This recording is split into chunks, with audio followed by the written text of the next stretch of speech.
જૂનાગઢ ગિરનાર પર્વત ઉપર મહાશિવરાત્રિ પર્વ નિમિત્તે વેલનાથ બાપુના પરિવાર દ્વારા આરાધના કરી અને 7 વીરડામાં નીર સ્વરૂપે વેલનાથ બાપુના દર્શન કરી લોકોએ ધન્યતા અનુભવી। જૂનાગઢ ગિરનાર પર્વત ઉપર શરૂઆતથી 2000 પગથિયા બાદ સમસ્ત ચુવાળિયા કોળી ઠાકોર સમાજના ધર્મગુરુ એવા સંત શ્રી વેલનાથ બાપુની સમાધિ આવેલી છે। અહીં સમાધિની બાજુમાં 7 વીરડા છે।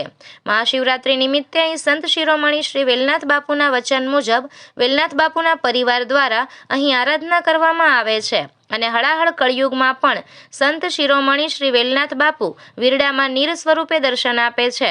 તો આવો જોઈએ વેલનાથ બાપુની આરાધના કેવી રીતે કરવામાં આવે છે। સમસ્ત ચુવાળિયા કોળી ઠાકોર સમાજના આચાર્ય શ્રી જગન્નાથ બાપુ બાબાપુરવાળા પાસેથી મળેલ માહિતી મુજબ ટૂંકી માહિતી આપની સમક્ષ રજૂ કરીએ તો સેજણિયા પરિવારને ત્યાં પૂજ્ય વેલનાથ બાપુ સાથી તરીકે કામ કર્યું હતું અને તેમના પરિવારને વચન આપ્યું હતું કે અહીં મારો પરિવાર આરાધના કરશે ત્યારે હું વીરડામાં પણ નીર સ્વરૂપે દર્શન આપીશ અને હાલમાં પણ હળાહળ કળયુગ હોવા છતાં પણ સંત શિરોમણી શ્રી વેલનાથ બાપુ વીરડામાં નીર સ્વરૂપે દર્શન આપે છે। તો આવો જોઈએ સંત શિરોમણી શ્રી વેલનાથ બાપુની આરાધના કેવી રીતે થાય છે।